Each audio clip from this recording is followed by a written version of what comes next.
제주 4.3 76주년 연속보도 세 번째 순서입니다. 진정한 화해와 상생을 위해선 이 가해에 대한 고백과 역사적 단죄가 반드시 필요한데요. 이 공허한 구호가 아닌 화해와 상생의 전제 조건이 무엇인지, 그리고 구체적인 방법과 대상에 대한 논의가 필요한 시점입니다. 김항석 기자입니다. 지난 2013년 제주 4.3 유족회와 경우에는 화해와 상생을 위한 공동회견문을 발표했습니다. 이후 10년 넘게 4.3은 보수와 진보의 경계를 뛰어넘어 화해와 상생, 평화와 인권의 가치에 주목해왔습니다.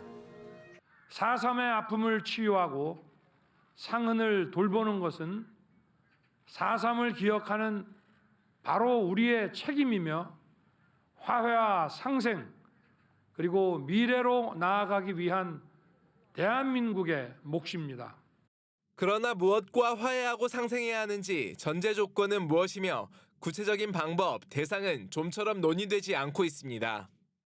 억울하게 가족을 잃은 4.3 유족들은 명백한 가해자가 밝혀지지 않은 상황에서 화해와 상생을 이야기하는 것은 공화일 뿐이라고 말합니다. 가해자가 잘못을 인정하거나 역사적 처벌도 받지 않은 상황에서 진정한 화해와 상생은 이루어질 수 없다는 겁니다.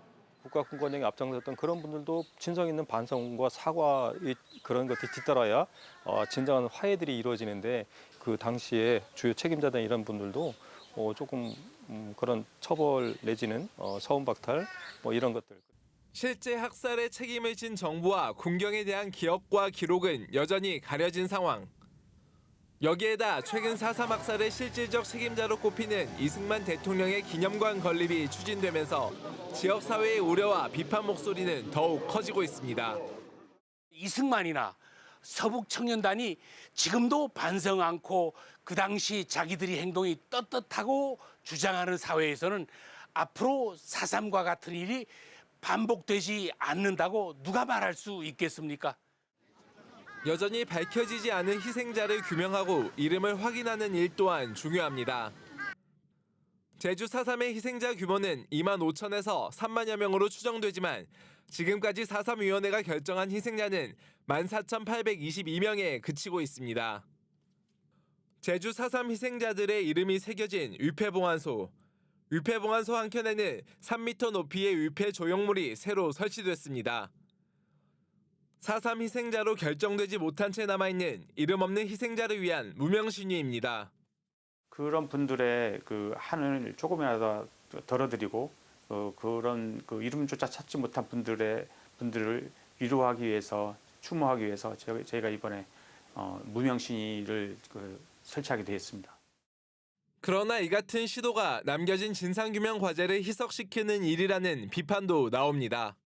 지금 진행 중이란 말이죠. 4.3은 진상규명과 희생자 명예회복 사업이 진행되고 있습니다. 이런 시점에서 무명시 관련 그런 시설이 들어섰다는 것은 납득을 할 수가 없는 거죠. 제주 4.3이 일어난 지 76년. 더 늦기 전에 진정한 화해와 상생으로 나아갈 수 있는 길을 모색해야 할 때입니다. MBC 뉴스 김항섭입니다.